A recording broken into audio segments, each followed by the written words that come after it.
chamou.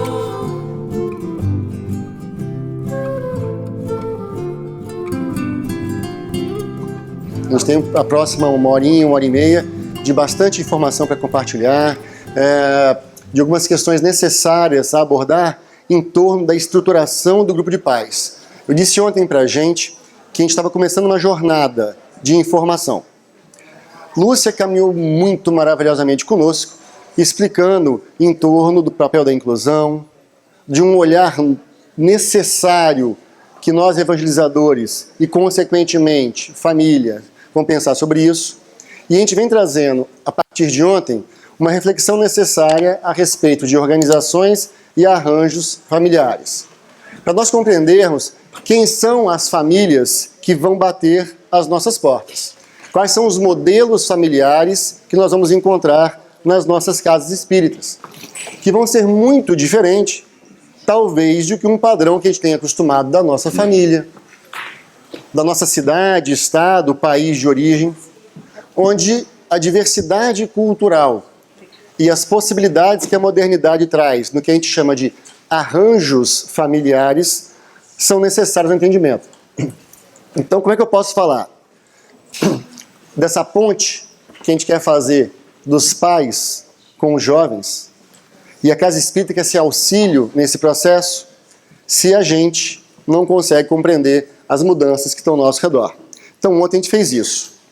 Hoje eu vou começar com uma breve informação, para manter vocês acordados também, com uma breve música sobre juventude. Vamos conversar um pouco sobre jovens, muito brevemente.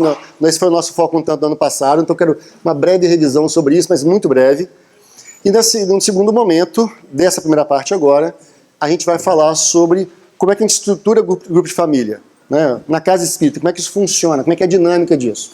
Não é uma regra, não é um modelo único, é uma proposta, cada casa vai entender. Aplica meu caso, não se aplica meu caso, é possível, não é possível. Então a gente vai tentar compartilhar a nossa experiência em torno disso. Mas vamos lá, conversando sobre família, que é o nosso foco, eu queria trazer alguns dados brasileiros para pensar sobre juventude. Por que dados brasileiros? Porque não deu tempo de pegar o norte-americano, essa é a verdade. Então a honestidade faz parte do processo. Não dá para trabalhar com evangelização falando mentira, então não dei conta, ok? Mas o fato é, a bem da verdade, nós, movimento espírita, ainda somos muito imaturos em lidar com dados. É meio assim, a gente está tentando evoluir moralmente, então não dá para fazer estatística, ok? É difícil, né? Mas, por outro lado, a gente na função, e aí a gente tem duas falas aqui. Essa fala carinhosa de nos acolher, nos abraçarmos, ela é fundamental. Mas a fala também das pessoas que representam liderança espírita. E quando eu lido com lideranças espíritas, eu preciso entender que eu vou ter que lidar com algumas informações. Então, qual é a religião majoritária no país que eu estou?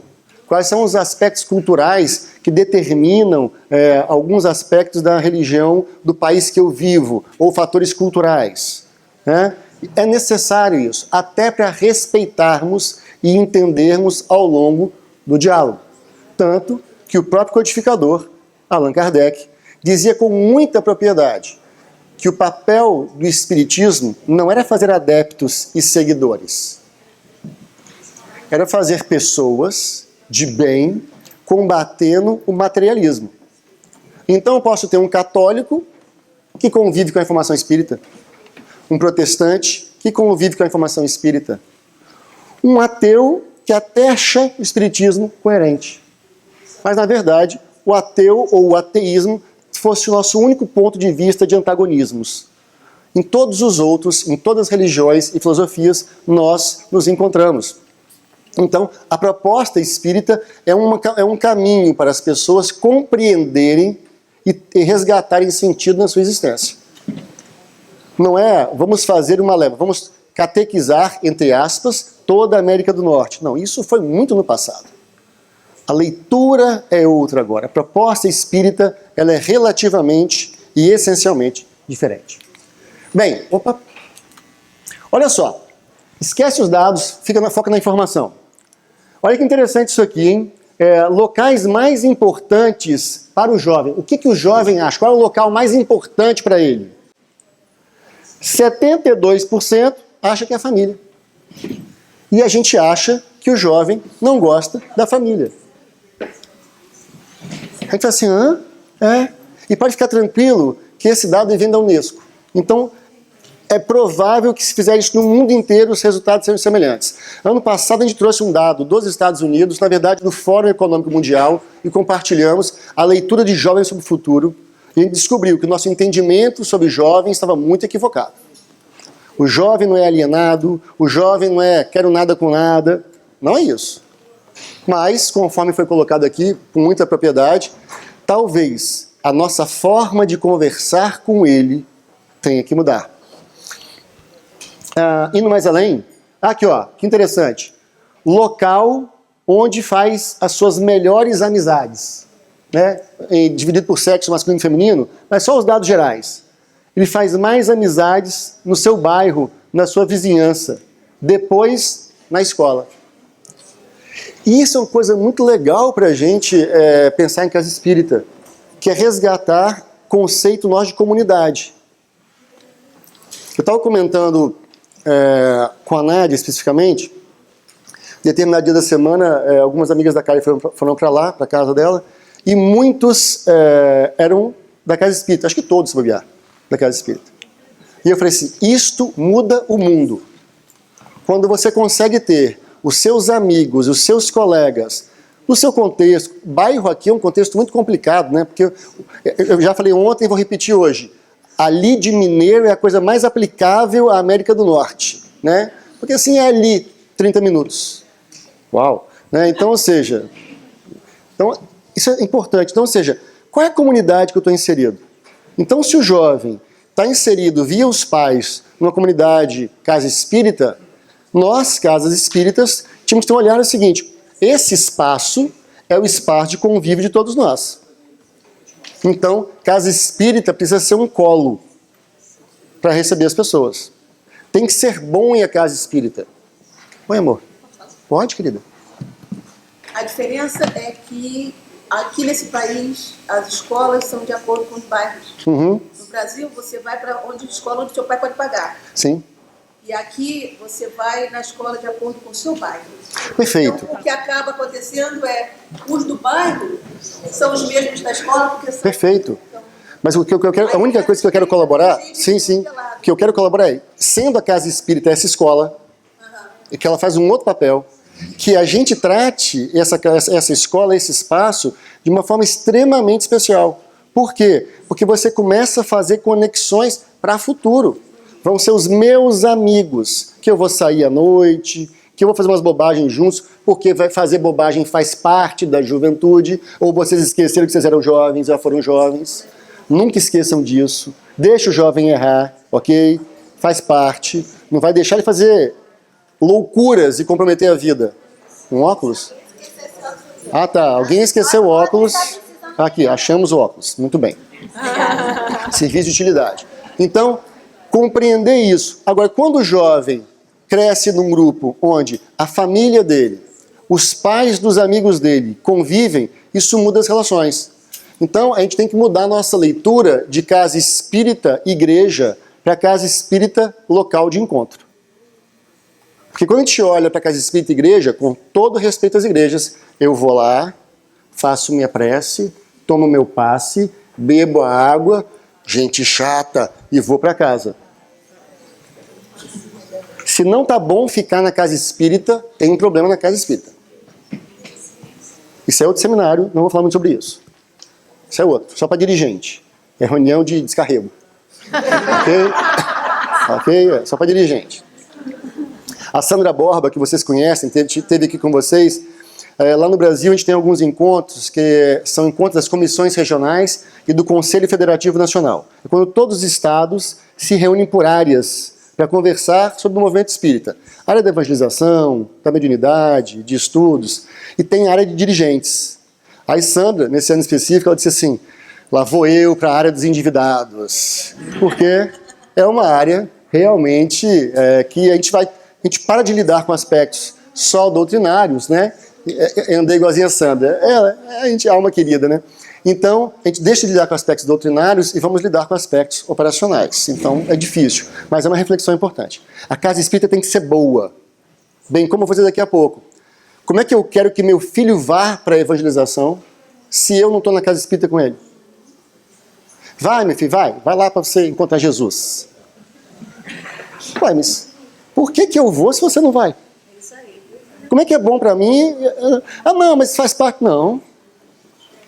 Então tem que ser bom para todo mundo, tem que ser legal para todo mundo, tem que ser divertido para todo mundo. Olha que coisa interessante. O que o jovem pensa sobre família, né? Olha só. Qual desse fator é mais importante hoje na sua vida como jovem? O que o jovem, a pergunta foi, na sua opinião, para você, o que é mais importante na sua vida como jovem?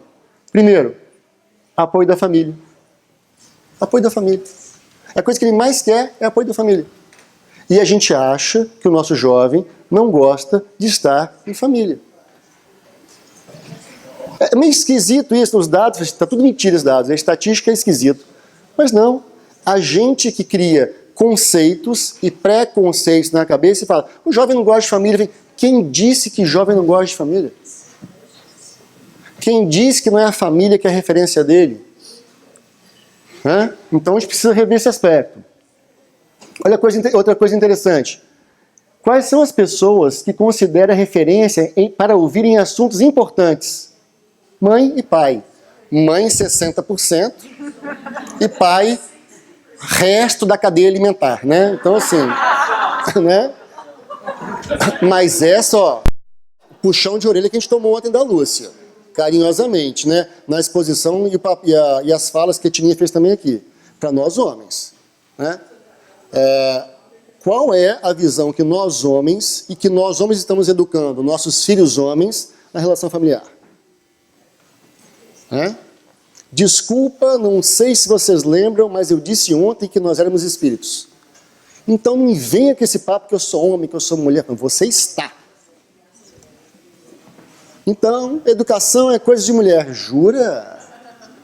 Jura? Mulher rebelde reencarnada no corpo masculino. Porque isso é rebeldia. Isso é pura rebeldia. Então, vai nascer de novo, vai ser menina, vai ter um marido chato para aprender. Porque aí tem que espiar. Ok? Quando você tem essa lucidez, você fala assim, bem, como é que eu vou educar meu filho? Como é que vai ser a educação do meu filho? Eu lembro, particularmente, das coisas muito boas de ter família espírita, que alguns assuntos sobre sexualidade das minhas sobrinhas, porque eu tenho 3 sobrinhas de primeiro grau, né, que são minhas sobrinhas diretas, quem conversava com elas era eu e meu irmão. Morrendo de vergonha, claro, pegando fogo por dentro. Jesus, como é que você fala disso? Né? Mas, o que a gente dizia? A gente dava para elas a visão do homem sobre o assunto. E era tão bacana, porque elas iam pedir conselho. E eu falo, hoje tem uma sobrinha que já é mãe, mora fora do país, mora na Alemanha, e ela me liga contando as coisas. E eu falo, não precisa contar todas as coisas. Só algumas coisas, tá bom? Então tá legal. Então, ou seja, isso é muito importante. Então nós homens, temos que olhar para isso aqui. Ué, que pais é esse que nós estamos sendo? Né? E as mães como referência. Agora, jamais dizer, os meus filhos não me ouvem. Não, seus filhos te ouvem sim, o tempo todo. Estão monitorando cada um de nós o tempo todo. Estão nos demandando. É que nós, muitas vezes, estamos com foco no local equivocado. Né? Muitas vezes, a sobrevivência, a subsistência material, que faz parte da vida, que é importante, que é necessária, nos cega. E a gente esquece que outras coisas muito simples podem fazer total diferença na vida do jovem. Ainda sobre o jovem é inseguro? Sim, ele é inseguro, é verdade. Ele tem medos? Sim, também. Ele sofre bullying? Sim. Quem vai cuidar dele? Manda tomar pasta na casa espírita para ver se os espíritos resolvem. Os espíritos resolvem, ajudam sim, mas ele precisa do toquezinho gostoso que a gente recebeu na manhã de hoje. Ele precisa desse colinho generoso. O jovem precisa de referências? Mas qual nós vamos dar para ele então? Deixar o mundo... Ele escolhe no futuro. Desculpa, querido. Eu só posso escolher se você me deu opção. A minha esposa, Janine, ela tem uma fala que eu acho muito legal. Quando a gente fala sobre educação religiosa. Ah, não. Quando ele ficar mais velho, ele decide. Sem dúvida. Mas enquanto ele está mais novo, eu apresento. Porque mais velho ele fala, não gosto desse negócio de espiritismo, vocês são todos doidos, Deus me livre, eu vou ser qualquer coisa. Beleza, ele está mais velho, ele está autônomo, ele decide. Mas enquanto está com você, você vai apresentar para ele o que você tem de melhor para dar. O que é melhor para dar? Não sei, é o seu melhor. Então essa é a referência que ele precisa. Nosso jovem tem talentos? E o que a gente faz com eles? Devia, né? Mas muitas vezes a gente enterra. A gente pagar mico é a coisa mais importante da vida. Eu falo para vocês, olha só. Se vocês acham... eu não sei... Como é que você traduziu pagar mico? Como é que você traduziu pagar mico?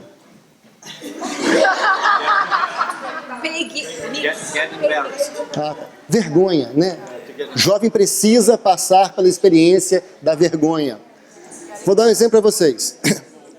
Vocês acham que Lúcia está aqui na frente, eu estou aqui na frente, tantos de vocês que fazem exposições, dão aulas e tal, é uma tarefa fácil? Não. Porque além da informação que você tem que produzir, desenvolver, você está exposto a multidão de pessoas. Fala, meu Deus do céu, o que vão pensar de mim? Sabe onde que o jovem aprende isso? Muito legal. Casa espírita, por exemplo. É o local de pagar mico, é o local de passar vergonha. É casa espírita. Por quê? Ele vai lá na frente, canta, dança, apresenta as coisas. Ele vai treinando. Eu falo o seguinte, 90% da minha profissão docente eu aprendi na casa espírita. Os 10% foi na universidade. A universidade só me deu informação intelectual. Só me deu isso. Ela não me deu mais nada além disso. O resto todo que me deu foi a casa espírita. Por quê? Trabalho de faculdade, as pessoas nervosas, tremendo, tal. Eu já fazia palestra desde os 16 anos. Aí, é isso. Vamos lá, beleza. Tem que enrolar. Então é comigo mesmo. Tá ótimo. Já estava pronto. Por quê? Porque você lidou com as situações de dificuldade. Então a casa espírita tem que ser esse espaço de treino. Eu estou ali com o espírito imortal, deixa ele fazer as coisas. Deixa viver as experiências, deixa cometer os erros. Claro, o adulto guiando, orientando, se cair eu seguro, se errar eu deixo você consertar depois, não tem problema. Mas o jovem é valente? Sim. Porque se ele passa por tudo isso e está vivo, ele é muito valente. Não, sério. Nossos jovens são muito corajosos, cheios de vergonha, de insegurança, de medo, e vão para a escola todos os dias. É que a gente olha isso como obrigação. Não, é um imenso desafio. Está treinando disciplina, está treinando comportamentos, a conquista de hábitos. Então ele é muito valente. Ele é um espírito? Espero que depois de ontem ninguém tenha mais dúvida disso. Ok? Então, ou seja, eu estou lidando com um espírito encarnado. Então esse jovem ali com as dificuldades dele, mais ou menos tal, tem quantos milênios de história? A gente não pode esquecer disso na relação com o jovem. Ele conta com a nossa ajuda? Pelo amor de Deus, ele reencarnou contando com isso. Ele falou, eu vou nascer nessa família. Nossa, tem certeza? Vou nessa. Porque é essa família que eu preciso. Os talentos que eu vou desenvolver estão nesse lar. Ah, não, mas a sua mãe vai te largar e você vai ser adotado. Então é no lar do adotado que eu preciso. Que fique claro isso. Ah, mas vai ser no abrigo. Então vai ser no abrigo. A reflexão é nossa. Adulto estando com o jovem, com a criança, qual vai ser a minha relação com eles? Pensem, o quanto que os nossos caminhos teriam sido facilitados se os nossos pais talvez tivessem algumas informações que nós temos hoje. Mas eles vão reencarnar. E contam com a nossa formação aos nossos filhos e netos, para quando eles vierem, estarem melhores, receberem uma formação melhor. E assim é o ciclo da vida. Então, assim, se não faz por amor no primeiro momento, faz por interesse. Por quê? Porque quando eu voltar, eu quero uma condição melhor. Maravilhosamente tranquilo isso. Ele pode mudar o mundo? Claro que pode. Olha nós aqui. Ou alguém que se sente velho. Eu sou um espírito só com centenas de milhares de anos. Mas corpinho de 46. Ok? Ou você estuda o espiritismo e aplica, ou está perdendo seu tempo. Então, olha que coisa boa. Estamos aqui, ó, cheio de milênio de história, mas nessa vida com 70, 80, 100, 30, 20, nenhum problema. Cheio de energia e vivendo coisas novas. E é a gente que vai mudar o mundo. E ele que vem depois também. Então eu vou ajudar para que ele faça isso. Ajudar não é largar da mão dele, é pegar na mão e andar junto, ok? Vou parar aqui para juventude, que era só pincelada. Eu queria deixar com vocês agora uma música para a próxima aula de juventude, que também fala de inclusão. Vocês conhecem ela? Tenho certeza que vocês conhecem essa música. Se não conhece, tem que conhecer. Porque tem uma coisa que eu sou apaixonado aqui na América do Norte. Literalmente apaixonado. Pela produção musical, pela produção artística, pelo desenvolvimento cultural. E tem uma coisa que eu acho formidável, são os musicais. E se eu pudesse, eu transformava cada musical que eu assisti numa palestra espírita ou numa aula de evangelização. E eu trabalharia com a criança ou com o jovem, assistir um trecho, um pedaço, uma parte, e falar assim, vamos conversar sobre isso agora. Então, vocês que moram aqui pertinho de Nova York, morro de inveja de vocês. Morro de inveja disso. Vai listando musicais da Broadway e Off-Broadway. Sabe? Já vi. Quando vê todos, volta e vê de novo. Porque Les Mis eu vi 5 vezes. Estou doido para ver a próxima. Fantasma foram 8. Wicked foram 3. Ok? E estou aguardando para ver de novo. Porque a arte ela tem um poder transformador sobre cada um de nós. Isso sem falar da trilha sonora de Kinky Books, que é um espetáculo. Ok? Ah, é? Awesome. Fala sobre os espíritos, né? Ah, ótimo. Outra viagem, essa não deu nada para isso. o Adelson, né? Adilson até me convidou, mas não vai dar, porque eu tenho que voltar, tem palestra no outro dia, né? Mas isso foi massa. Bem, vamos ver se vocês conhecem isso aqui? Eu pegaria cada trecho dessa música. Eu trabalharia com o jovem. Porque o jovem, no primeiro momento, ele é o esquisitinho ali que formou o circo, né? Ele é esquisito, ele é segregado, ele não é aceito, ele é o diferente, ele é o mal visto, né? Ele é o pária da sociedade, que está ali colocado, que ninguém percebe ele, que ninguém dá atenção para ele, mas que busca ser visto. E ele quer, tudo que ele quer ter é não ter vergonha de si mesmo. E fala, se a gente trabalha isso na casa espírita, né? Qual conteúdo está por trás? Self-love.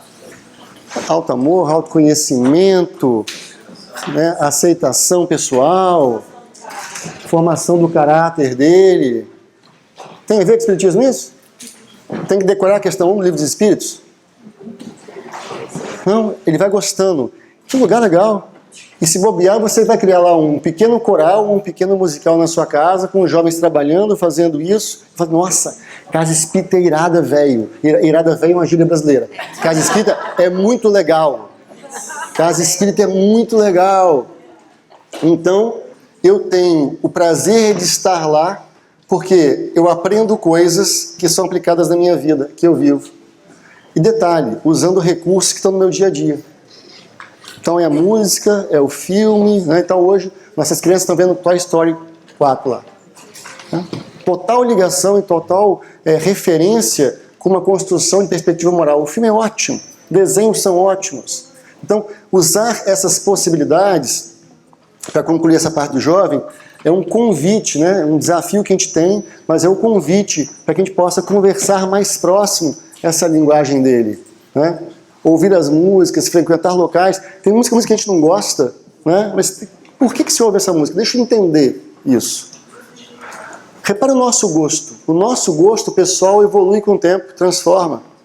Né? Hora mais agitado, hora mais sereno. A gente vai alternando as nossas percepções e a partir dessas alternâncias, a gente vai nos construindo. O jovem também. Mas se nós estamos com um jovem sob nossa responsabilidade, eu preciso ir ao encontro dele. O que ele gosta? Por que ele gosta? O que ele faz? Começar a conversar com ele. Na minha realidade, eu trabalho com jovens de 15 a 25 anos de idade, profissionalmente. Ok? E é muito interessante, um amigo há muito tempo atrás falou para mim o seguinte: antes de eu começar a área da educação na docência, ele disse assim: Fred, tem uma coisa muito boa de professor. Quando você é professor e se envolve, você jamais envelhece. Aí eu falei: como assim jamais envelhece? Os anos passam para todo mundo. Ele falou: não, os anos passam para você. Porque todo ano você está sendo renovado em 15 anos de idade. Entra 15. Então, quando você vê, e eu tenho muitas gírias por conta disso, eu falo muitas vezes algumas palavras que eu utilizo, expressões que eu utilizo, que são da faixa etária de 15 a 25. Mas por quê? Porque eles são meu ambiente. E se eu não falar essa língua, eu não convivo com eles. É simples assim. Quais são as músicas que eles ouvem? Às vezes eu não gosto, mas eu ouço. Falei: nossa, vocês ouvem isso. No Brasil tem um treco agora, traduz para eles, chamado sofrência. Tem adulto que gosta também da música, ok? Dança, agarradinho, assim, tal. Aí você ouve, você ouve isso, né? Que coisa! Aí o que eu faço nas minhas aulas? Eu analiso a letra com eles, na sala de aula. Vamos analisar essa música. Vamos ver se você vai continuar ouvindo essa coisa horrível. Ah, professor, mas o ritmo é muito legal. Ah, então você está falando do ritmo. Mas você pega a letra e fala: gente, né? Tinha uma música do Fábio Júnior que era assim, ó. Carne e unha, alma gêmea. Vamos interpretar a música. Carne e unha. O que é carne e unha? Cutículo. Cutículo. Né? Bate o coração. Então, você tem a cutícula, o coração bate. Ele deve estar descrevendo o corpo humano. Né? As metades da laranja. Onde entra a fruta nessa história? Não era corpo humano. 2 amantes, 2 irmãos. Jesus! É uma relação incestuosa. Né? Aí, uma aluna depois disse: professor, você acabou com o Fábio Júnior na minha vida. Eu gostava tanto dele. Aí eu falei: mas tem outras piores, hein? Né? Então, quando gira o mundo e alguém chega ao fundo de um ser humano. O que é? Uma cirurgia. De 12 horas. Né? Então, você tem 12 horas de cirurgia, o médico está operando, abriu a pessoa, começou a operar. Então, brincadeiras à parte, mas quando você faz esse contexto, você faz conexão. Ah, então você ouve isso também? Ouço. E coisas muito piores que vocês nem imaginam. Mas por quê? Para fazer conexão com o nosso jovem. Entendido, jovem? Porque até agora eram só pinceladas em algumas coisas que a gente já conversou ontem e no ano passado, e avançar algumas coisas mais. Nosso foco agora está só aqui, ó. Grupo de família, uma proposta. O que é grupo de família? Como ele funciona? Por que ele existe? Qual o significado dele? E por que hoje nós, casas espíritas, mundo afora, não é só no Brasil, não é só na América do Norte, é um movimento novo de entender e ressignificar o espaço casa espírita para toda a família. E não grupos pais.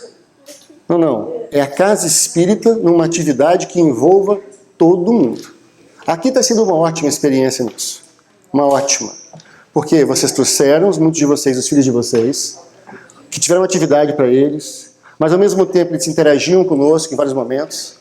Os mais jovens, os menorzinhos, passaram na mão de todo mundo aqui. Ah, deixa eu pegar. Né? Ah, dorme melhor no meu colo. Tem isso. Adulto tem isso. Ele acha que o colo dele dorme melhor a criança. Deve ter isso, tá bom. Ah, fulano tem uma coisa com criança. É magnetismo, chama-se isso. Vai estudar magnetismo que você entende isso. Então, o que acontece? Essa interação nossa com a criança, com o jovem, com o adulto, com o idoso, é o que caracteriza essa perspectiva que nós vamos construindo na casa espírita. E a proposta de falar de família na casa espírita não é uma proposta intelectual, é uma proposta relacional, de vivência, de estarmos juntos, ok? Bem, Olha a primeira reflexão do Espírito Viana de Carvalho, quando ele nos diz o seguinte. Um dirigente também, porque a casa espírita tem trabalho para todo mundo. Se só tem um trabalhando, estamos com problema. Ah, só eu que faço tudo na casa espírita. Então, desculpa, vai para um grau sozinho. Porque o trabalho é coletivo, não é individual. É sério isso. Então, educar pelo exemplo. Então quer dizer que é o seguinte, se eu quero fazer uma fala de evangelização para a criança e para o jovem, eu tenho que fazer uma evangelização para o adulto também. Ah, não, mas aí é o ESD, assim, o ESD é ótimo. As palestras são ótimas. Mas quem está falando da formação do jovem para o adulto? Quem está refletindo sobre isso? Não é dando conselho, é refletindo sobre. Vamos a algumas considerações iniciais de espíritos nobres nos orientando. Sendo os primeiros médicos da alma dos filhos, André, deveriam os pais ser instruídos não só de seus deveres, mas dos meios de cumpri-los. Então é o seguinte, olha, espírito reencarnou, quem é que cuida dessa alma? São os pais. Quem tem que ser capacitado para isso? Os pais. Mas ser capacitado não é capacitar-se, porque senão vão buscar receita. E vocês vão ver daqui a pouco que se tem uma coisa que a gente não vai fazer em casa espírita, é dar receita. Receita se busca com um guru. E em geral dá errado. Ok? Vide as dietas. Outro aspecto do André Luiz do Mundo Maior. A família é uma reunião espiritual no tempo. E, por isso mesmo, o lar é um santuário. Muitas vezes, mormente na Terra, vários de seus componentes se afastam da sintonia com os mais altos objetivos da vida. Todavia, quando 2 ou 3 de seus membros aprendem a grandeza das suas probabilidades de elevação, congregando-se intimamente para as realizações do Espírito Eterno, são de esperar maravilhosas edificações. Olha que fantástico, família. Vários de nós vamos dar nossos voos. Mas quando naquele núcleo a gente consegue se unir e realizar algumas coisas em conjunto, os resultados são mais duradouros. São mais relevantes. Por isso a gente pensa o seguinte, olha, eu tenho um período da vida da criança comigo e do jovem comigo que é só meu com ele. Pai, mãe, tio, avô, vamos lembrar, 12 anos, 15 anos, 18 anos. Depois é um período que a vida social leva. Então eu tenho 18 anos para fazer o melhor de mim. 18 anos. Se você não fez, não se culpe. Nós estamos aprendendo isso agora, tá bom? Não, fica tranquilo. É muito importante dizer isso. Porque a gente diz, ai meu Deus, será que eu errei com meu filho? Fique tranquilo, a gente já fez muita bobagem com nossos filhos nas outras vidas. Lembra da nosso estudo de ontem? Relação de afeto é conquista do século XXI. As famílias da Idade Média não tinham construção afetiva. A gente está aprendendo essa questão agora. Isso é novo. Então, compreender que nesses 18 anos, o que eu posso construir com o meu filho? Conquistar com os meus filhos? Porque quando ele for ampliar a vida dele, vão ser as conquistas deles, nas bases seguras que nós demos, mas nós vamos nos encontrar de novo. Porque eu tenho que entender que o meu filho não é meu filho. Meu filho é um espírito sob a minha tutela. Durante 18, 19, 20 anos, 50 anos, não sei qual é a história de cada um. Mas ele é meu irmão em humanidade. Então, muito bacana se eu olhar para o meu filho e assim, nossa, é um espírito, né? Que legal. Não, mas é tão fofinho, é meu. É seu mesmo, Deus te deu, é seu. Okay? A coisinha é sua, joia. Mas lembra que ele é seu irmão em humanidade. Então, durante o primeiro momento, você tem que pegar ele de baixo e trazer para o colo. Mas depois que ele cresce, você vai colocar do lado, dar o braço e caminhar junto. Rompendo, que eu adorei nos relatos que você me mostrou, a relação tradicional do pai e mãe que mandam e o filho obedece para a eternidade. É a garantia de ser detestado. Não, o pai é meu amigo, meu pai é minha amiga. Então, um tempo me cuida, depois nós nos cuidamos. Olha que fantástico isso. Relação fraterna, que conta caso, que sai junto, que bacana. É muito legal isso. Né? Cada um de nós, nas suas relações familiares, conseguem perceber, em algumas situações, algumas mais fáceis, outras mais difíceis, quando os filhos se tornam verdadeiros companheiros dos pais, trocando informação, contando caso. E no final da vida, muitas vezes, invertendo os papéis. Quando nossos pais tornam-se novamente crianças e nós passamos a cuidar deles com nossos filhos. Aí a doença física nos ensina isso. Se você teve um olhar espiritual compreendendo que esse é um ciclo natural da existência, lida com isso sem nenhum problema. Ou vai ter muita dificuldade de conviver com os pais mais velhos. Diz o Santo Agostinho no Evangelho segundo o Espiritismo: ó espíritas, compreendei agora o grande papel da humanidade. Compreendei que, quando produzis um corpo, a alma que nele encarna vem do espaço para progredir. Vós, dos vossos deveres, cuide-vos, achei aqui, dos vossos deveres, e ponde todo o vosso amor em aproximar de Deus essa alma. Tal a missão que vos está confiada e cuja recompensa recebereis se fielmente a cumprirdes. Os vossos cuidados e a educação que lhe dareis auxiliarão o seu aperfeiçoamento e o seu bem-estar futuro. Então, olha só que bacana isso aqui. Compreender que quando produzis um corpo, lembra Jesus lá atrás? O que é da matéria, que é da carne é carne, o que é do espírito é do espírito. Então, nós produzimos um corpo. Quem é o espírito que vem ali? Não sei. Ele tem uma trajetória, ele tem uma experiência, muitas vezes muito maior que a minha. Então, o meu papel, traduzindo as palavras de Santo Agostinho, se é que eu tenho essa ousadia, mas olha, eu preciso aproximá-lo de informações que auxiliem-o a lembrar mais cedo possível que ele é uma alma imortal, numa experiência terrestre, na conquista de valores novos. Se ele entende isso, pode ter certeza, vai ser um jovem, uma criança e um jovem com os problemas de qualquer criança e jovem, mas com uma dimensão maior de vida. E não estou falando só de fé, não estou falando de religião. O entendimento, nossa, então peraí, a vida está esquisita, né?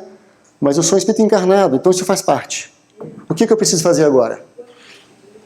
Talvez, nas dificuldades da vida, das emoções da vida, ele esteja mais bem equipado do que um outro jovem, do que uma outra criança. Bem, chegamos nela agora. E o papel da instituição espírita? Como é que isso funciona na casa espírita?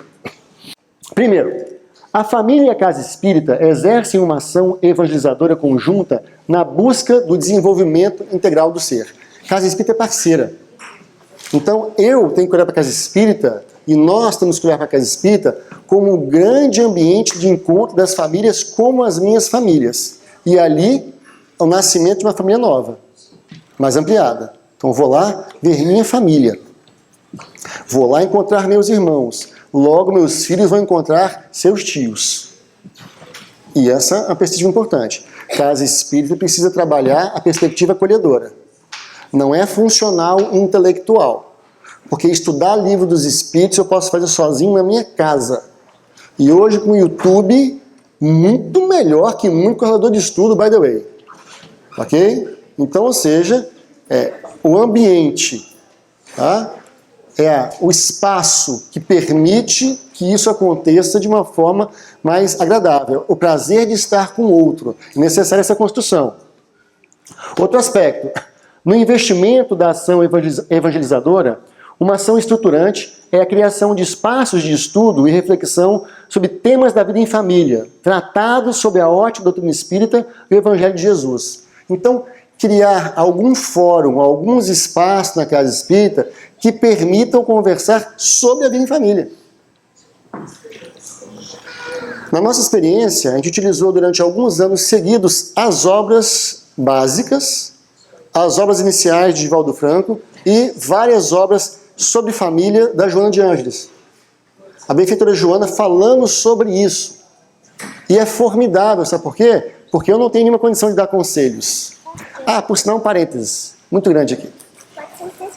Coordenar grupo de famílias foi a atividade mais desafiadora da minha existência até o momento. Vou explicar por quê. Porque você tem que tirar a roupa de todos os seus preconceitos e ideias preconcebidas. E tem que entender que como é que eu vou falar sobre família se eu tenho diversos problemas na minha família? Eu lembro que eu coordenava os estudos e a cada estudo eu tinha que fazer cara de equilibrado, querendo chorar no meio do estudo. Sério? Porque a informação vinha e falava assim, eu sou essa pessoa, eu faço isso, eu cometo esse equívoco ainda. Isso tem que fazer parte da casa espírita. Ok? Criança não atrapalha o expositor. Jamais. Se o expositor se sentir incomodado com a criança, tira o expositor e deixa a criança. Ok? É necessário isso. Vamos lá. Vamos em frente. Muito bom. Vamos lá. Oi? Eu tô gravando. Ah, tá. Vamos lá. Seguinte, então olha só. Na nossa experiência, então, vários temas que a gente não tem menor competência. Menor competência. A gente estudava junto. E, gente, qual a conclusão? Conclusão é vá para casa e pensa sobre esse assunto. Porque senão você começa a ser ortodoxo e prescrever comportamentos. E desculpem, nenhum de nós tem essa condição. Nenhum de nós. Ah, mas minha família é muito boa. Para você. Para você. Porque uma outra pessoa, inserida no seu contexto, pode detestar o seu modelo familiar. Por isso, doutrina espírita é uma doutrina de liberdade. E as consequências também são individuais. Então é necessário ter essa visão. Outro aspecto, que é uma proposta. Formarmos, então, grupos de estudo de família. Reparem, mais abrangente que a palavra pais, pois inclui familiares e interessados na temática. Nós, particularmente, não usamos o nome grupo de pais. Grupo de família. Porque se você falar grupo de pais, um casal, uma pessoa que não é pai e não é mãe, está fora. Ok? Não está incluído. Temos que incluir. Por sinal, olha a inclusão, né? Depois de Lúcia e Moisés, vocês não fazem inclusão na vida de vocês, gente. Vai, amor. Niterói tem uma casa que só faz crescer.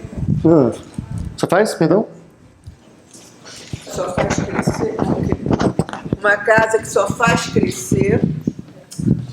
Uma casa antiga, inclusive, que está com praticamente 80 anos, e que durante muito tempo esteve do mesmo jeito, e que... Eu não vou contar a história toda, que você sabe que eu adoro contar a história.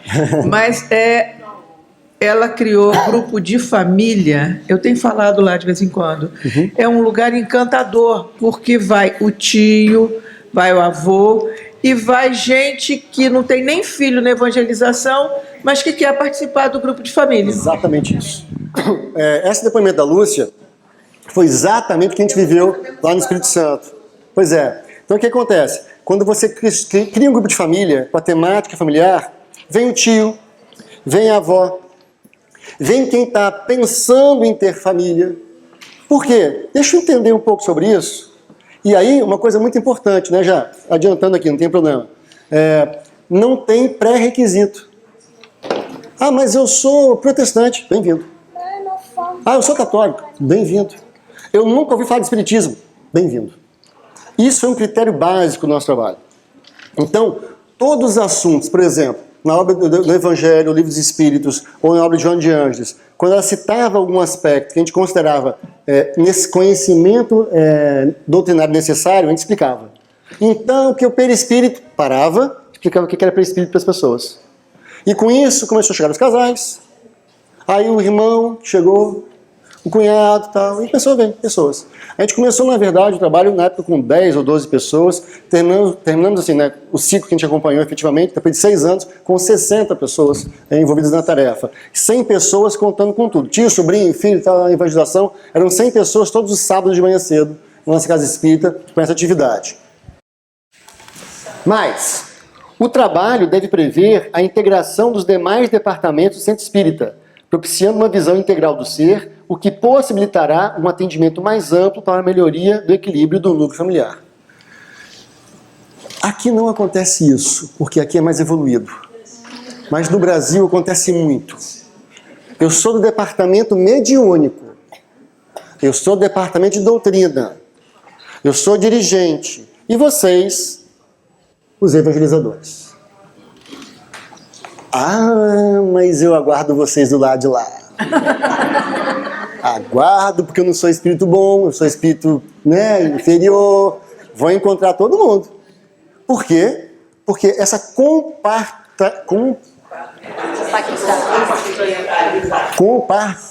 Lúcia, por favor.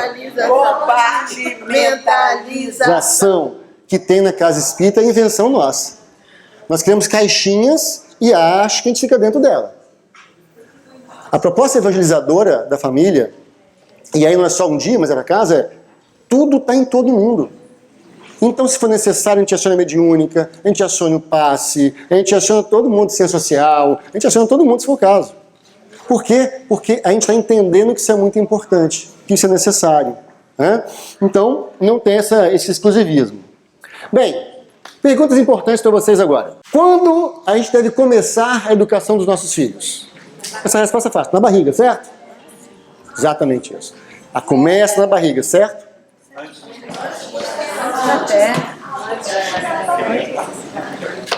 Bem, uma tal de Maria Montessori, alguém já ouviu falar dela.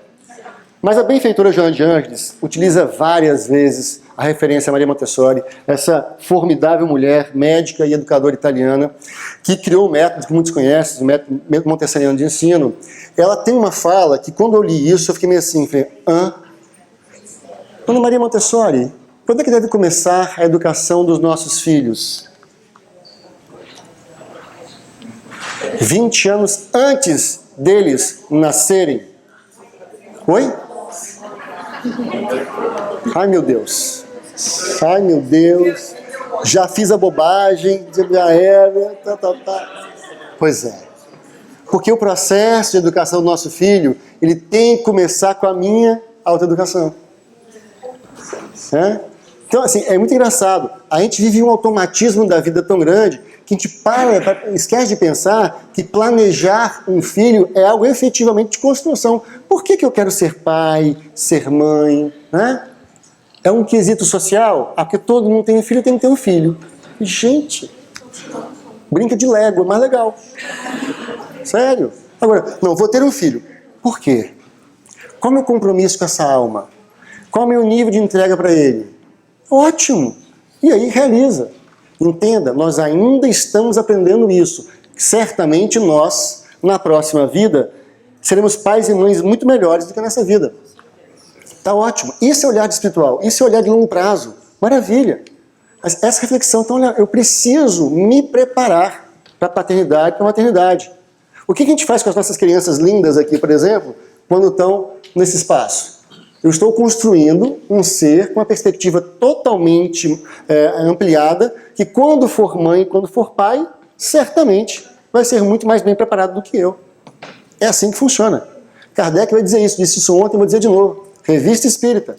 Kardec vai dizer, na formação de crianças com uma nova mentalidade e na sucessão, essa criança passando para os seus filhos e assim sucessivamente, se transforma toda a humanidade.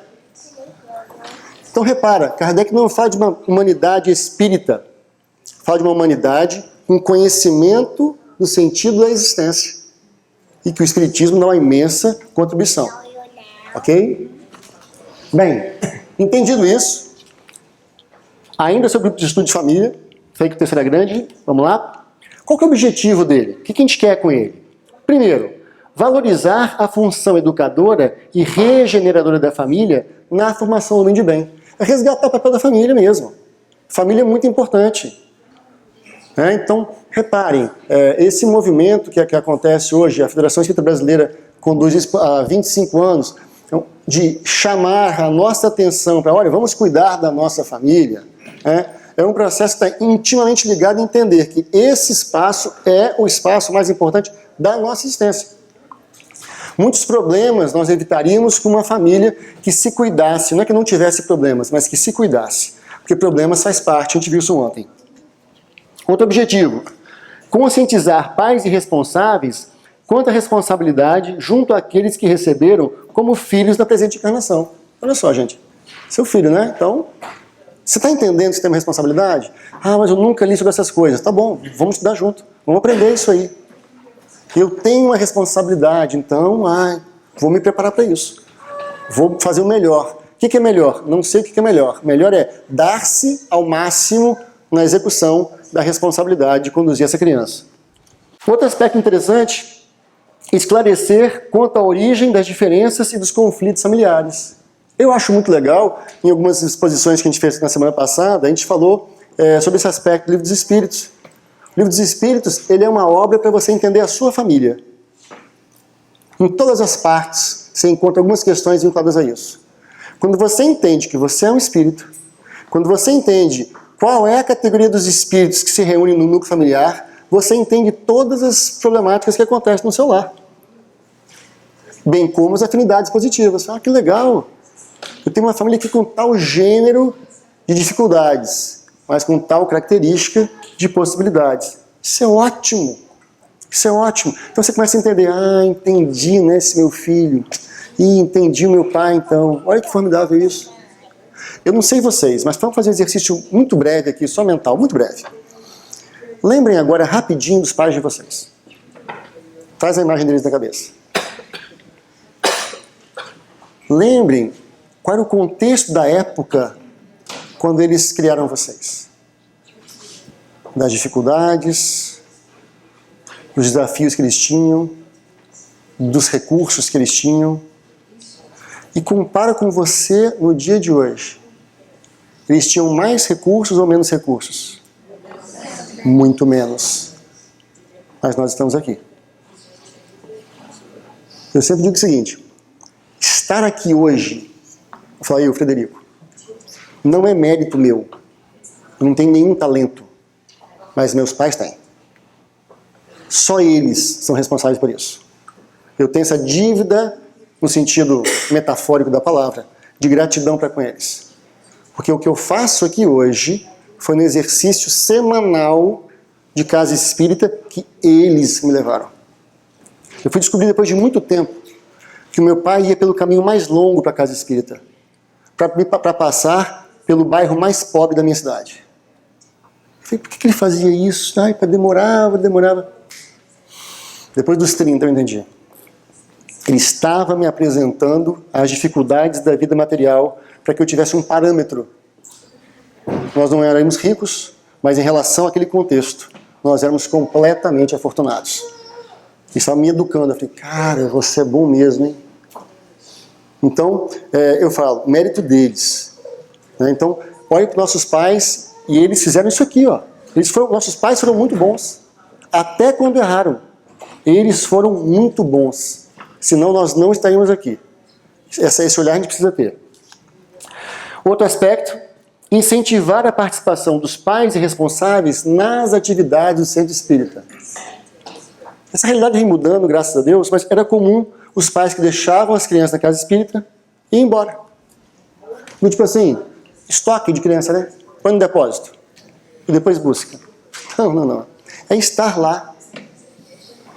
Como é que eu posso estar num espaço que meu pai e minha mãe não querem estar? Me deixam e vão embora. Agora, se meu pai e minha mãe estão ali envolvidos, eu falei, gente, que ótimo isso. Na montagem desse espaço aqui, na sexta-feira, aí tinha que vir criança, vinha um jovem, até das pessoas que estavam aqui, eu falei, é muito importante isso. É muito importante os filhos de vocês andarem ali na cozinha, no bastidor, é muito importante isso. Porque eles tornam esse espaço, olha, é aqui mesmo que a gente frequenta. Meu pai está aqui, minha mãe está aqui, meu tio está aqui, minha avó está aqui. É legal. Então, deve ser legal. E ele cresce aqui. Ok? Olhem para a casa espírita de vocês e pensem, ela precisa ser esse espaço. A ponto da criança chegar e esquecer assim, quantos tios você tem? Não sei nem, tem muitos tios. Porque todo dia tal, todos os tios da minha família, todos os tios. Tem tia fulano, tio Beltrano. Eu falo, que joia, hein? Nossa, quantos irmãos seu pai tem? Também não sei.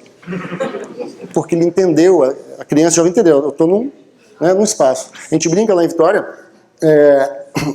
a Lúcia conhece algumas casas espíritas de origem que a gente tem, de pessoas queridas, que a gente fala assim, a gente vai na casa do tio tal. Aí são médios famosos, algumas pessoas conhecidas, né? A gente citou o Julinho na leitura, né? A gente fala, o tio Julinho. Quem é o tio Julinho? É mais ou menos assim, o tio Chico Xavier. Porque o convívio era tão próximo que você não tinha a questão do mito com o médium, por exemplo. O tio Divaldo. Legal, isso, joia. A gente tem um pouco disso aqui, porque os nossos filhos não têm a família consanguínea aqui. Perfeito. Então, os nossos amigos são os tios. Nós temos isso muito aqui porque os nossos filhos não têm a família consanguínea. Perfeito. A maioria de nós. Então, nós nos encontramos enquanto família com todos, né? Então, aqui, por exemplo, nesse salão, tem diversas tias dos meus filhos. E os seus filhos são os primos e primas dos meus filhos. Exatamente. E assim vice-versa. Perfeito, né? é isso. E no centro é assim, tio, e tem criança pequena que não sabe dizer se é irmã, se não é irmã do pai e da mãe, só sabe que é tio. Essa é a parte boa da cultura hebraica, que a gente tem que guardar ela. Né? Então, ou seja, você está no mesmo espaço, todo mundo é da mesma família. Né? Maravilha.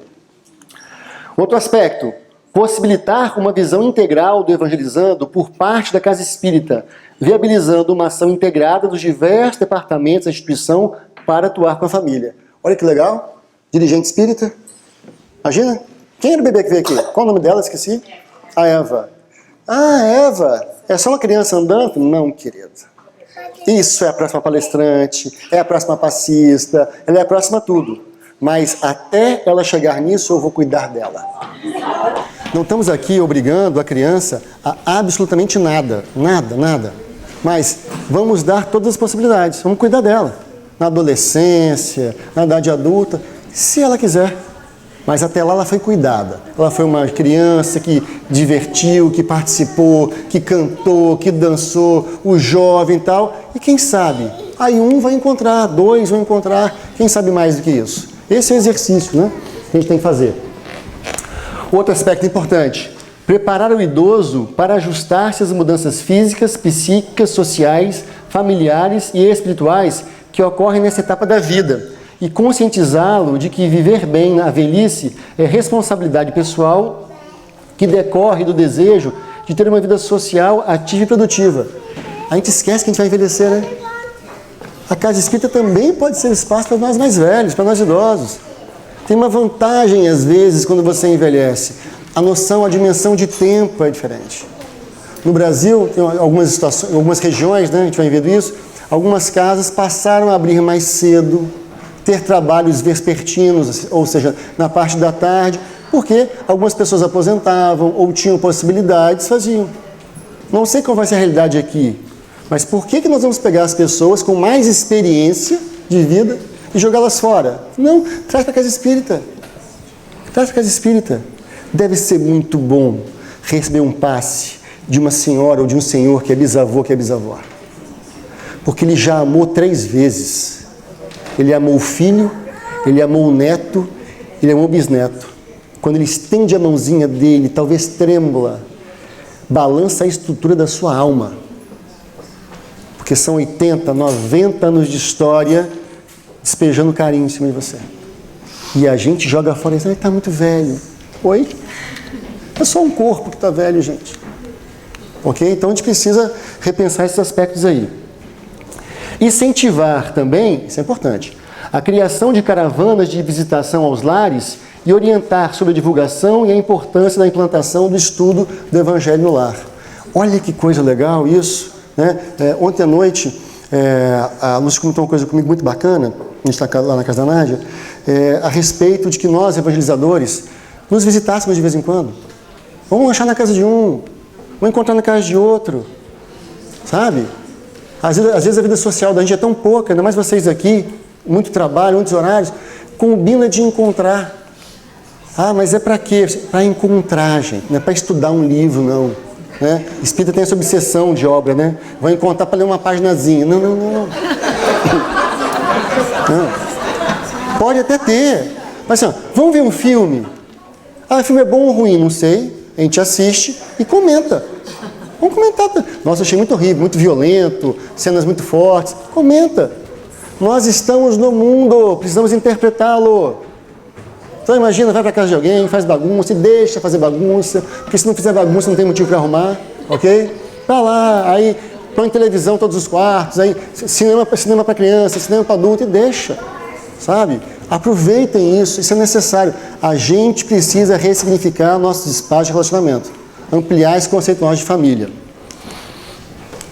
Ainda enquanto objetivo aqui, orientar os pais e demais familiares sobre o papel e responsabilidade da família no meio em que vivemos, destacando a importante função educacional e regeneradora da mesma no processo de edificação moral do homem e da construção de um mundo melhor. De novo, só deixar claro o papel da família nessa transição que a gente vive. Dar aos pais entendimento necessário dos conceitos básicos recebidos dos seus filhos na educação espírita. O que está acontecendo na evangelização? Você sabe? Ah, não, tem a tia lá que faz. Não, querido, não. Você tem que se envolver com isso. Tem que se envolver. Olha uma situação que a gente viveu lá recentemente. Enfim, não, uns 2, 3 anos. Os pais chegaram, a criança médium vidente, criança de 12 anos de idade, os pais não eram espíritas, chegaram na casa espírita, eu preciso entender esse negócio, porque a criança sofria. Aí a criança foi para a sala de uma das nossas evangelizadoras, trazendo as questões e vendo coisas, né, na sala, né? E aí, essa evangelizadora, graças a Deus, bem experiente em alguma dessas questões, ela falou assim: Alfred, a minha aula não segue o conteúdo há algum tempo. Eu falei, mas é óbvio. Você quer dar o quê, né? Quer ensinar para ela as 10 leis morais, as 3 revelações? Não, desculpa, nessa sala não vai ser isso. Você vai acolher as pessoas, trazer para dentro as pessoas, explicar o conteúdo. E aí, conversando, os pais contaram isso para a gente contou para a evangelizadora dava o feedback para a gente do como a criança se comportava, a gente trazia alguns assuntos para o grupo de pais, sem tocar casos, situações, porque a informação era útil para todo mundo, e com o passar do tempo, as situações, a situação da jovem foi melhorando, foram ficando ambientados, os pais passaram a frequentar a casa, continuaram no grupo de pais, foram para os grupos de estudo. Por quê? Porque entenderam o sentido do que estava acontecendo com a filha deles. Não eram espíritas. Não eram espíritas. Então, para a gente entender, né, que esses conceitos que acontecem na sala de evangelização não são desconectados da casa. Alguns assuntos da palestra, nas palestras públicas, às vezes é importante. Ou evangelização, o que está acontecendo aí com seus jovens, suas crianças? Vou trazer uns temas aqui que tem relação com isso. Por quê? Para que a casa fale uma língua só. A casa serve a uma comunidade, gente. Eu tenho que falar a língua dessa comunidade. Uma vez, muito engraçado, só um parênteses aqui. Um amigo falou na casa espírita assim: Fred, eu acho que eu vou me suicidar. Oi? Por quê? E é uma pessoa, um senhor, né, bem maduro.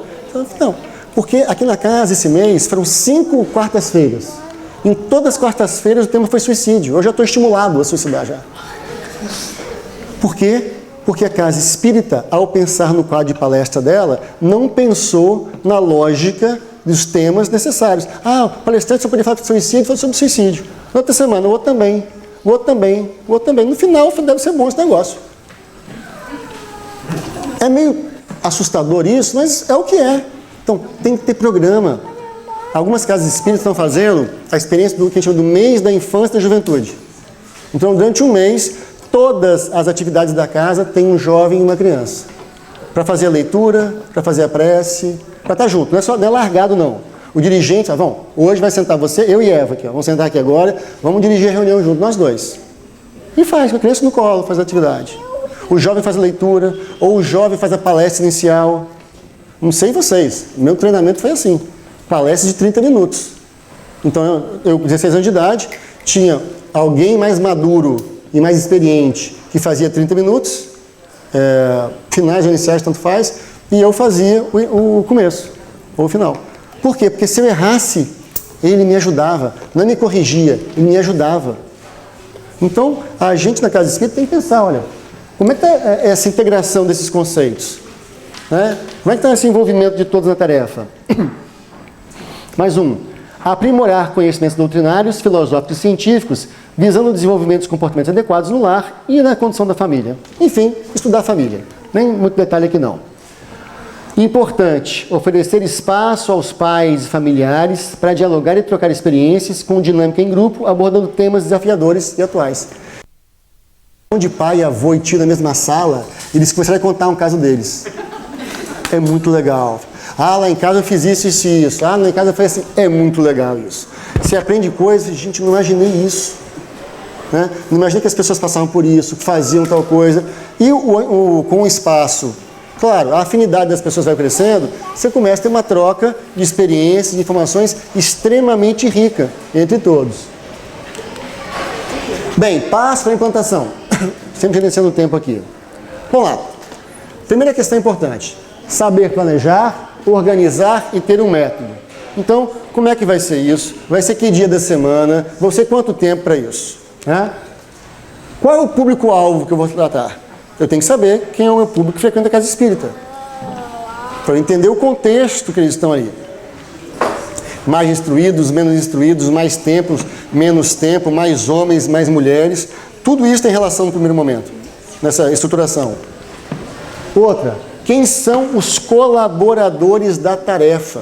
Quem vai trabalhar nisso? Não é uma pessoa, é uma equipe lidando nessa organização. Vou preparar os trabalhadores para essa tarefa. Igual a gente está aqui agora, ouvindo sobre isso, a gente prepara. Ah, não, então tem que ser amanhã abrir grupo de paz. Não. Pressa nunca é saudável nessas questões. Vou planejar isso. Olha, vamos estudar, tem quem está interessado? Vamos fazer o plano do ano que vem, vamos organizar. A equipe ao longo desse ano se prepara. A gente adequa algumas questões da casa, a gente redimensiona alguns espaços. Dá para fazer agora. Então a gente planeja. Escolha das atividades iniciais. Como é que vão ser as atividades? Tem que ter música, não tem que ter música? Como é que vai ser isso? Na nossa experiência, a gente decidiu fazer um estudo de quase 2 horas. Mas a primeira meia hora eram todas as famílias. Mãe, pai, tio, avô, bebê, todo mundo. No salão, 30 minutos de integração. Que era música, que era jogos, qualquer outra coisa, diversão, qualquer coisa. Mas em geral a música era o carro-chefe. E era muito interessante que com o tempo as pessoas falavam assim, Fred, depois daquela música tudo muda. As pessoas chegam, vão se ambientando, aí faz a conexão espiritual. A ambiência muda completamente. 30 minutos, música. Não é cantar por cantar, é entender o significado da música. Depois, crianças, pais e jovens se dividiam em salas. E cada um tinha um estudo adequado à sua faixa, com um assunto pertinente à sua faixa. Ok? E no final nos despedíamos. Então, para ser mais honesto, eram 30 minutos, mais 1h15 de estudo. Era 1h45 de encontro. Que a gente acontecia todos os sábados pela manhã, nesse exemplo que eu estou trazendo para vocês. Outra, definir um programa e material de trabalho. No nosso caso, a gente começou em parceria com a FEB, lá no Espírito Santo, que a gente chamou de campo experimental. Então a gente fez a gente pegava sempre um tópico do Evangelho relacionados ao livro dos Espíritos, ao tema família e algumas obras subsidiárias. Então a gente fazia um estudo com base nisso. Com o passar do tempo, entendendo a nossa realidade, a gente foi sempre inserindo a cada ano uma obra que falasse sobre família. E a gente fazia da primeira à última lição sem pressa. Então, ao preparar o estudo, gastava horas preparando? Não, era quase, no grupo de família, os mais velhos, era quase um estudo dirigido. A gente lia e comentava, lia e comentava. Alguém responsável pela tarefa mediava a atividade e a gente conduzia os diálogos, entendendo a obra, não entendendo o coordenador, ok? Porque precisa entender, o coordenador não está em condição de dar receitas. Nenhum deles. Vou falar isso aqui até desencarnar. Ok? Depois, divulgar o serviço para as pessoas, para a comunidade. E também avaliar ano a ano, mês a mês, ou cada semestre, como estão as tarefas. Né? Como é que as coisas estão funcionando? Está dando certo? Está sendo bom? Está dando errado? Né? Então, ou seja, olha, tem que ter uma organização mínima para a implantação desse trabalho. No nosso caso, foi interessante, foi uma situação de oportunidade que aconteceu na verdade. Na nossa casa, como em muitas casas, a evangelização acontecia ou em paralelo às palestras doutrinárias ou em paralelo aos grupos de estudo, ok? Num dado momento, chegou que ficou impossível. A casa era muito pequena, tinha poucos espaços, a dinâmica não permitia. A gente entendeu que era oportunidade para mudar toda a nossa evangelização. Então a gente criou o Dia da Evangelização. Só que esse dia, ele foi criado não só para a evangelização da infância, era para todo mundo. Então, era a evangelização dos pais, né, no grupo família, nesse conceito mais ampliado, e das crianças. Então, os pais iam ficar, ia ter uma tarefa, uma atividade para eles e outras das crianças. A gente emendava um pouquinho na parte da tarde e fazia para os jovens. Depois os jovens ganham outra dinâmica. Volto a dizer, cada casa vai ver a sua realidade. Mas o que acontece? A gente entendeu que, que a gente tinha que falar especificamente para a família. Então não podia ser uma palestra com evangelização. A não ser que a palestra fosse sobre família. Para ter essa cara de grupo de família. No nosso caso, a gente conseguiu achar uma manhã inteira, praticamente inteira, para isso. Cada um vai refletir nas suas realidades, se isso tem sentido, se isso tem significado, ok? Mas foi muito saudável, porque a temática familiar ganhou um espaço inteiro, melhor, uma manhã inteira de atividades na nossa casa. Precisamos para isso, né? Sempre de alguém, né? Ou de alguém. De uma coordenação preparada para conduzir esse grupo. É necessário. Vou falar mais dela daqui a pouco.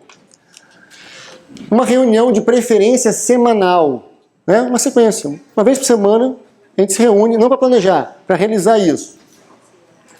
Um programa específico que contemple temas atuais e pertinentes. Não há nada que não falemos. Tem assunto proibido, Fred? Claro que não. Quanto mais complicado, melhor. Só que você se prepara mais para ele. Ai, não vamos falar de homoafetividade não, que é muito difícil esse tema. Adoro. Quanto mais complicado, ai, não pode falar de aborto. Adoro. Suicídio, adoro. Porque quando você pega esses temas muito difíceis, é que você tem condição de falar de espiritismo ali, ó, na veia. Porque se você não tiver a dimensão espiritual, você não entende. Então a gente falava de tudo. Tudo. Ah, mas as pessoas têm suas vergonhas. Todos nós temos. Suas dificuldades. Todos nós temos. Mas aí você vai mediar essa questão. Vai trazer a informação da doutrina. Vou dar uma explicação, vou dar um exemplo daqui a pouco de uma situação que a gente viveu para mostrar isso. Só um breve entendimento sobre sensibilização e mobilização. Não quero ler isso aqui não, que isso fica cansativo. Mas como é que você sensibiliza a casa para a implantação de um trabalho como esse? Nas reuniões doutrinárias, colocar temática de família. Convide pessoas da casa que estão estudando sobre o assunto e aborda algum tópico. Porque as pessoas, esse assunto é interessante. Pois é, vai ter um grupo aqui no dia tal para conversar só sobre isso. É uma sensibilização mesmo, né? Então use as reuniões doutrinárias para essa tarefa, né? A direção da casa também se reúne com a equipe que vai fazer isso. No nosso caso, muitas das nossas casas já têm equipe de evangelização. Então, na verdade, é agregar um trabalho a mais. Mas aí agrega também junto. Não é delegar, faça. Não é. Vamos fazer junto, vamos implantar isso junto agora. A gente percebe que isso é bom. Sobre temas que a gente aborda em grupos de estudo como esse. Por exemplo, o relacionamento do casal. Vocês falam sobre isso? Claro. Vocês não, quem fala é os espíritos. Eu só leio e comento. Né? Por quê? Porque tem coisas que não estão ao meu alcance. Tem entendimentos que não estão ao meu alcance. A visão espírita da família, por que da família, qual o significado dela, falamos sobre isso. O idoso na família, aí você traz exemplos, você traz estudiosos de outras áreas, traz pesquisadores atuais sobre família. A justiça da reencarnação, espiritismo e educação, mediunidade da infância e obsessão, por exemplo. Todos os assuntos fazem parte de um grupo de estudo de família. Eles aparecem, né? Então a gente vai buscar referência. Então,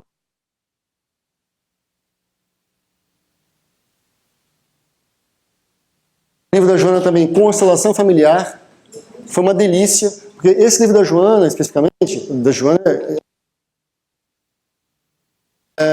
ele define os papéis. Foi uma das nossas primeiras obras. Quando a gente entendeu que a gente tinha que entender assim, peraí, calma, as pessoas precisam entender a base dos seus papéis. Então a gente seguiu essa obra. Voltamos nela sempre que necessário. Então não tinha problema repetir isso tudo no outro ano, não. Porque a gente continua sendo estudante, alguns assuntos são difíceis, então a gente voltava, não tinha problema. Sobre o trabalhador espírita, gente, requisito do trabalhador espírita. Agora, vamos lá, agora pega pra gente. Pertencer aos quadros de trabalhadores da casa. Não existe freelance na casa espírita. Ok?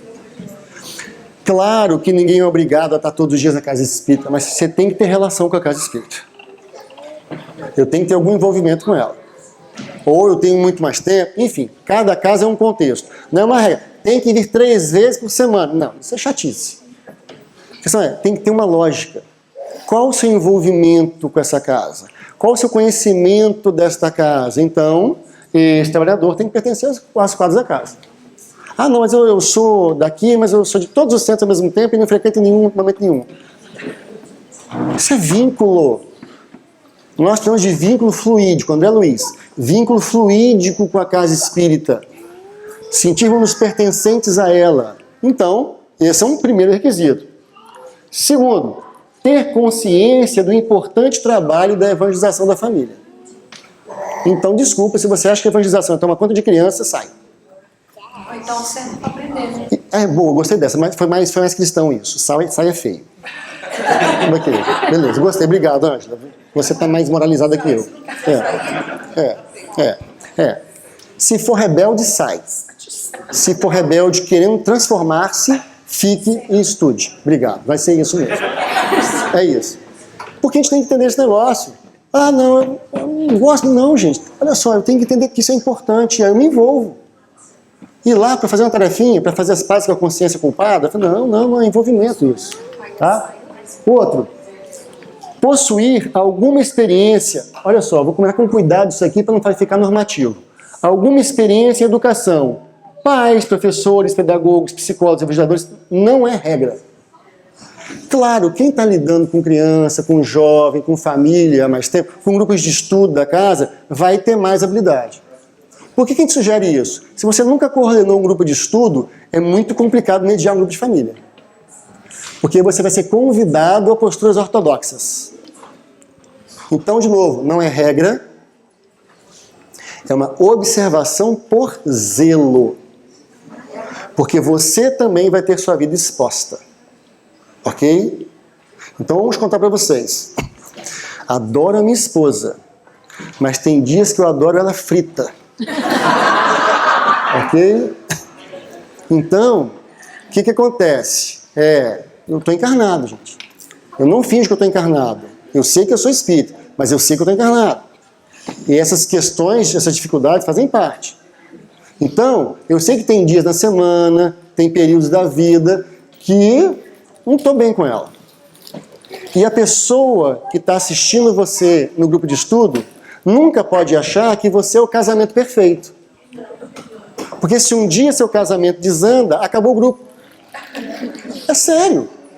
Então tem que deixar claro o seguinte, olha, eu estou em um casamento, eu me esforço todos os dias, eu estou estudando junto com vocês aqui agora. O meu papel é de mediador. Não quer dizer que eu tenho um casamento perfeito, que eu tenho os filhos perfeitos, que eu tenho a família perfeita. Sai desta santidade. Sai disso. Porque o ônus pessoal é muito grande. Quem é evangelizador é que sabe. A gente se esforça porque a gente sabe que a criança pode nos encontrar em qualquer momento. Então, você faz um esforço para uma vida coerente. Para a criança não olhar para você e ver assim, nossa, a tia da escola lá, da evangelização, faz tudo diferente do que ela fala. Então a gente se esforça. Então no grupo de família vai ser a mesma coisa. Mas tem que deixar claro para as pessoas, olha, gente, o Fred deu estudo aqui agora, voltou para a Vitória e separou. Eu quero isso? Não. Desejo isso? Jamais. Pode acontecer? Pode. Por isso que quando você está nesse local, você não põe assim, eu sou o espírito evoluído da condução das famílias. Não. Eu sou um espírito em dificuldade, que tem tanta dificuldade que resolvi estudar junto, conduzindo o estudo. E isso não é garantia de sucesso. Ah, Fred, e se acontecer isso? Eu peço um tempinho da casa, essa casa com certeza me ama, vai me acolher e vai cuidar de mim e dela. Porque a gente não vai ser igual a todo mundo, que os casais têm problemas e nós nos afastamos da casa espírita quando eles mais precisam de nós. Aqui não acontece isso não, no Brasil acontece muito isso. Muito. A gente quer as pessoas quando elas estão bem, quando elas estão mal não nos interessa. Isso é muito sério, isso é muito sério. Vamos só lembrar de Jesus? Não tem jeito, né, de falar de Jesus. As pessoas falam do Judas que traiu ele, né? Mas ele estava na cruz, na véspera, nos segundos derradeiros da desencarnação dele. e um espírito superior se aproxima dele no processo de transição e ele fala ao ouvido dele assim: vá e resgate Judas, que tinha acabado de suicidar.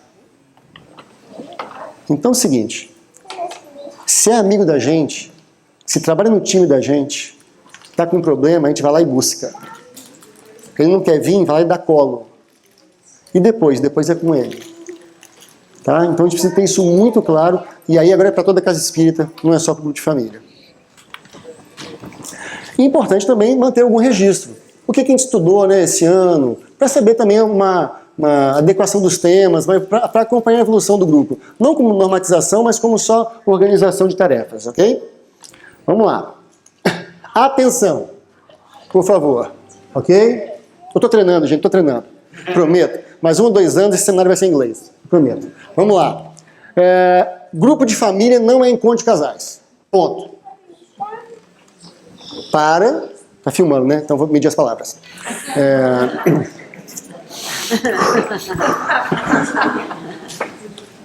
Muitas religiões têm na tese de que o casamento é indissolúvel, tal, uma lógica de manutenção daquela comunidade. Quer seja do ponto de vista financeiro, do ponto de vista social e do ponto de vista da própria crença. Então, muitos encontros de casais têm por princípio a manutenção do casamento quase que normativo. Vamos garantir a sua infelicidade para sempre, mas você será feliz na nossa comunidade. Seu lar é um ambiente de sofrimento, mas aqui na nossa comunidade você é bem aceito. Ok? Por isso que o nome grupo de família é muito saudável. A gente não está aqui dando dica para casais. Os casais vão procurar psicólogo, terapeuta, ok? Os casais vão estudar juntos no grupo de estudo, mas o grupo é de estudo e reflexão. E aí a gente se fortalece. O casal, por exemplo, que frequenta esse grupo, ele se fortalece porque as informações desse grupo os fazem refletir. Agora, não é que eu estou nesse grupo para garantir meu casamento ou vice-versa. Estou dizendo isso por causa de quê, gente? Porque a gente viveu essa experiência lá. Né? Em algum dado momento, as pessoas entenderam, isso bem nos primórdios, que o grupo de família era um grupo de pais e levavam as suas questões pessoais numa conversa particular com o coordenador de estudo. Falei, gente, isso vai dar muito problema. Porque se der certo, vira guru. Se der errado, você que aconselhou é responsável. Por isso que eu falo, coordenador de grupo de estudo da família não é um ser superior, evoluído, blá, blá, blá, blá, blá. É uma pessoa comum. Você tem que assumir que com você vão acontecer todos os problemas que você leu. Tem uma página, por sinal, da benfeitora Joana, que ela fala assim, eu traduzi assim, na verdade, essa página: sinais de que sua vida afetiva está com problema. Sinais. Eu anotei 9 da lição dela. SOS Família, o nome do livro. Aí peguei e anotei. Eu fui lendo, eu fui deprimindo tanto. Eu não passei em nenhum dos testes. Primeiro, só para vocês pensarem se aplica a vocês. Dificuldades de conversar com o parceiro ou a parceira sobre assuntos relevantes.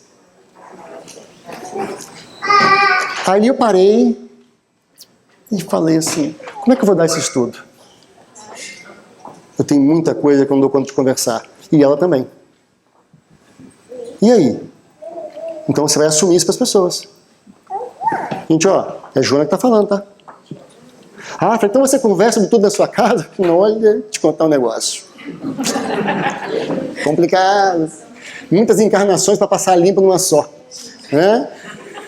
Então, a gente vai aprendendo. Então, ou seja, é importante entender esse aspecto. Então, não é encontro de casal. Não quero dar jeito em casamento de ninguém, não. Cada um que procure suas possibilidades. Mas estudando sobre família, sobre vida conjugal, talvez apareçam algumas reflexões úteis. Ok? Próximo. Também não é grupo de apoio e terapia familiar. Ah, o que eu faço com meu filho? Pai e mãe tem isso, desesperado, né? O que eu faço com meu filho? Não sei. Aí você conversa, aí alguém conta o carro, como meu filho fez assim, negócio foi negócio. Ideias. Porque se você fala assim, não, tem que fazer assim com o seu filho, hein? Porque o meu foi assim. Nossa, ainda bem que Deus cria por produção em série, né? Todo mundo igualzinho.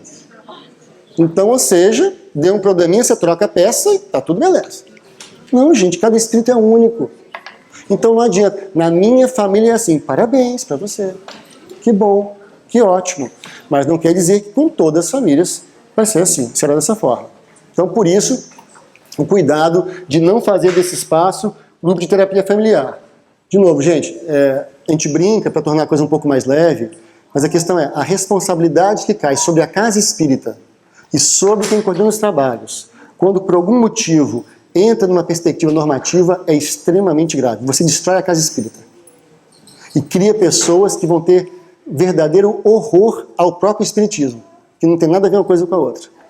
Então, a doutrina espírita bem estudada tem profundo papel terapêutico sobre nós, mas nós não somos os terapeutas da casa espírita. Nós somos trabalhadores. O terapeuta é só Jesus. Ponto.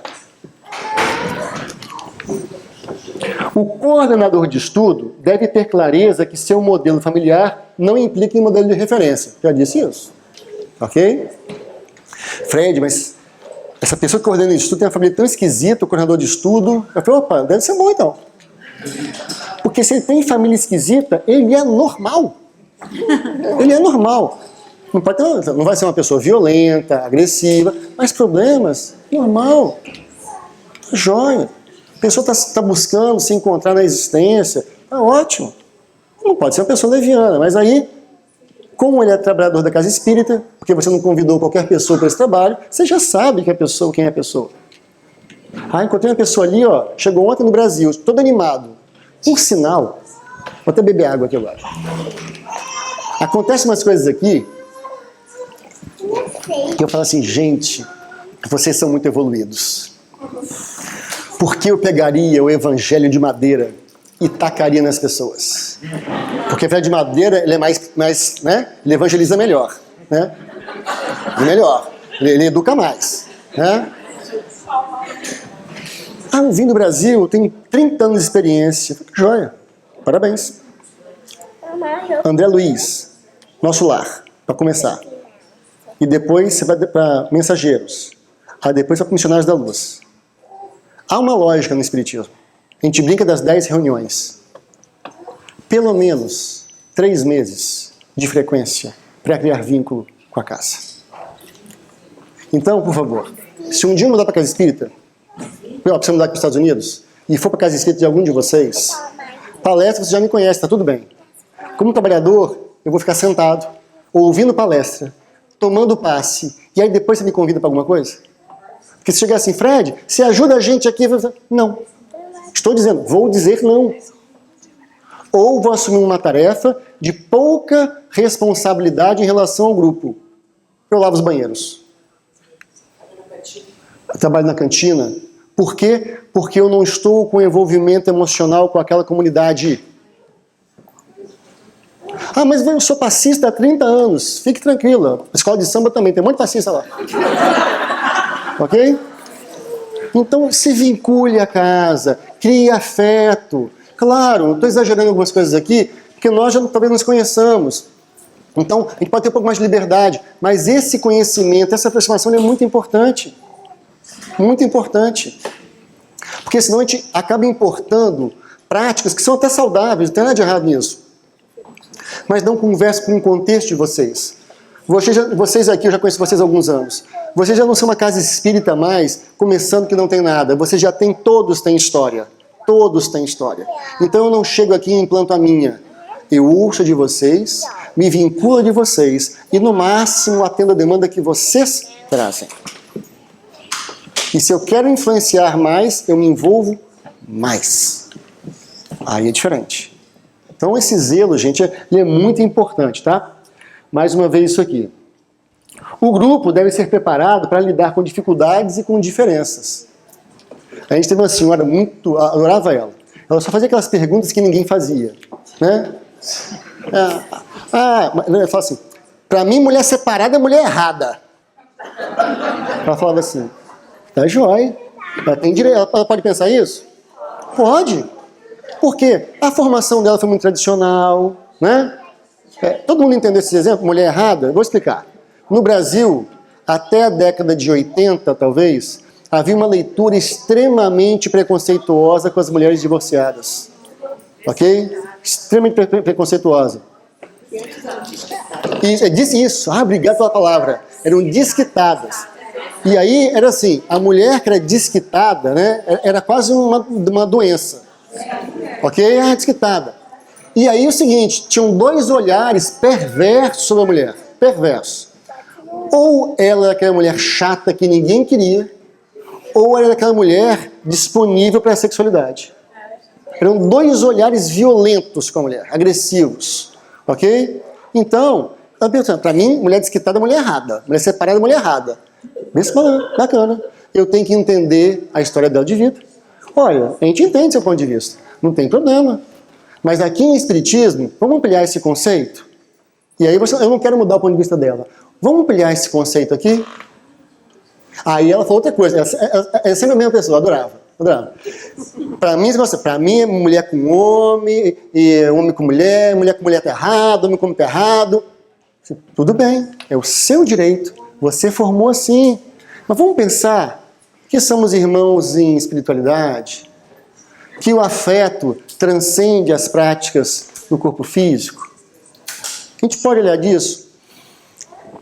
Posso, mas vou continuar não aceitando. Tá tudo bem? Porque eu não quero que você aceite, eu não quero te obrigar a nada. Quero só que você reflita. Com o tempo, ela até convivia com nossos amigos homossexuais da casa, nem sabia. Fred falou, é tão bom, né? Eu falei, nossa, ele é ótimo, você não sabe de nada dele. Vou te contar uns babados. Traduz babado. Vou te contar umas coisas muito legais. Então tá bom. Ok, beleza.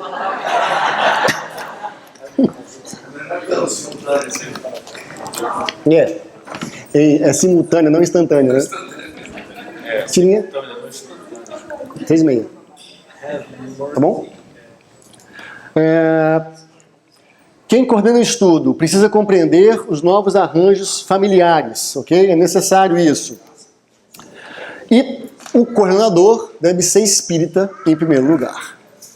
E aí vamos resgatar aqui, né? O espírita. Espírita deve ser o nome do seu nome. Eu preciso ter clareza, como trabalhador espírita, que não é uma questão de decorar as obras básicas. Com todas as minhas imperfeições, compreender o que é essa doutrina. Porque aí eu consigo trabalhar com qualquer diferença, com qualquer diversidade, sem absolutamente nenhum tipo de julgamento. E lidar com as diferenças sem jamais impor padrões. Ok? Então, gente, assim, um cuidado nosso nesse trabalho é saber o seguinte: vai falar sobre família, não pode estar carregado em si de padrões pré-estabelecidos. É claro que nós trazemos conosco nossa bagagem, nossa opinião, nossa formação. E toda ela é respeitável, mas não coordenando a tarefa. Coordenando a tarefa, eu preciso ser um pouco mais leve. Por quê? Porque eu vou lidar com gente que história é muito diferente. Vou dar um exemplo de estudo que eu coordenei e vivi uma experiência que foi de muito aprendizado para mim. Não era grupo de família, era grupo de estudo sistematizado, o ESD, e a temática era suicídio. Peguei esse tema que ele é pertinente. E na hora de dar o estudo, eu fiz o estudo todo correto, do ponto de vista doutrinário, todo correto. E a conclusão que você vai ter em lendo o Livro dos Espíritos, que o suicídio, em última análise, é um ato de covardia da pessoa perante a vida. Em última análise, do ponto de vista técnico. Ok? Só que eu não tive nenhum cuidado de pensar se alguém daquele grupo de estudo tinha tido algum familiar que tinha cometido suicídio. Ou a pessoa tivesse tentado, desejasse. Eu não pensei nisso. Fiz o estudo intelectualmente, perfeito. Perfeito, ótimo, nossa. Aí a pessoa levantou a mão e falou assim, Fred, eu entendo o que você falou, mas quando o meu irmão se suicidou, eu parei tudo. Você me desculpa. Pega tudo que eu falei, joga fora. Esquece. Não que esteja errado, mas sem não entender que a doutrina espírita, resgatando Jesus, é acolher o sofrimento. E olha Judas que eu citei há pouco. Nenhum conhecimento técnico serve para nada. Você me perdoa. Aí ela contou o caso, as situações, a gente estudou, ela foi muito generosa, ela abriu a situação toda do irmão dela pra gente. A gente entendeu o contexto, os motivos, os fatos, tal.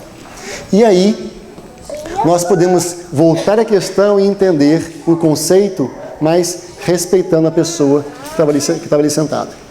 Isso foi extremamente importante. Eu falo, se eu não tivesse vivido uma experiência como essa, eu acho que eu teria muito menos flexibilidade no grupo de família, como fui ter depois. Eu disse, olha, o que você pensa sobre tal assunto? Eu tenho minha opinião, mas do grupo, não é que eu não vou ter opinião, mas eu tenho que entender que eu vou na doutrina, eu fico com a obra, está escrito ali, interpreto. Fred, em outros casos, gente, o meu limite é esse aqui, porque senão você vai começar de novo a ser convidado a ser conselheiro. E como nós não somos vaidosos, como nós não somos orgulhosos, nós adoramos dar conselho. Dar conselho. Vai falar, maturidade vai dando pra gente juízo, para que a gente não se coloque muito nesse lugar. Ok? Beleza?